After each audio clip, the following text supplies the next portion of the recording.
Hello, it's Sweet Science Wednesday, and today we're talking about Dancing Craisins.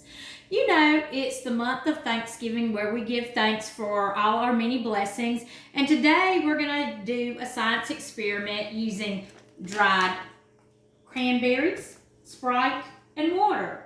So I want to talk just a few minutes about cranberries. Cranberries have been around for a long time, since the early 1800s.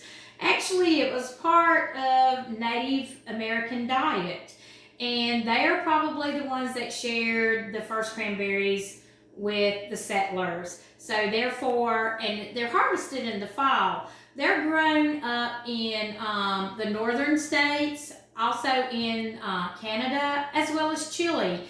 And there's two types of harvesting that they have for the cranberries.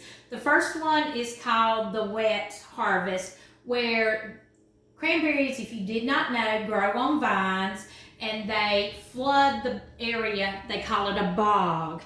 And what they do is they allow the berries to pop off the vines and they harvest them in the water once they come to the top of the water. Then they have the dry harvest. And the reason they do the dry harvest is because the fresh cranberries that you get in packaging, that's where they get those from to use for the fresh cranberries. Because a lot of people do like to make their own cranberry sauce or cranberry recipes using various products. So with these two different types of harvesting, it's important to know where your cranberries come from. So with this, I also want you to know that cranberries are very, very healthy. It's an antioxidant, and so it's very healthy for you as well. I love cranberry sauce. I like the jellied cranberry sauce when it comes to eating Thanksgiving dressing and turkey. Some people like the berry, but something I want to try at some point in time is maybe some cranberry pepper jelly with some cream cheese. That sounds really good. But enough about recipes. Our science experiment today is Dancing Craisins. What I have 2 glasses, and I have cranberries, I have Sprite and water. I'm going to fill both glasses up about 3/4 of the way. First one is going to be with water.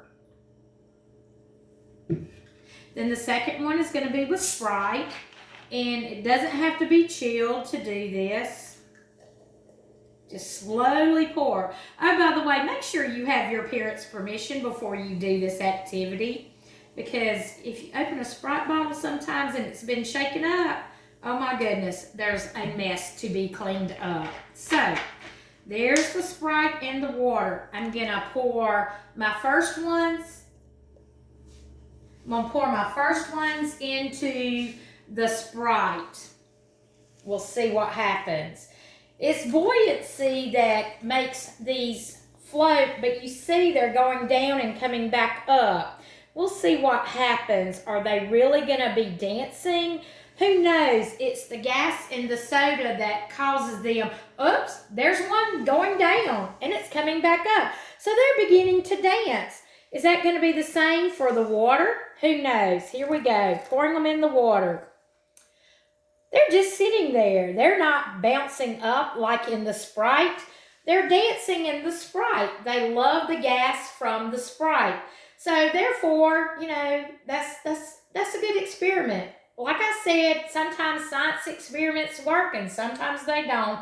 But this one actually works. Sometimes you can even use the raisins as opposed to the craisins, which are dried cranberries. So remember, get your parents' permission. I am Debra Cox, Mitchell County 4-H Extension Educator, and we hope you have a good first week of November, and come back and see us next Wednesday for Sweet Science Wednesday. Bye and have a good day.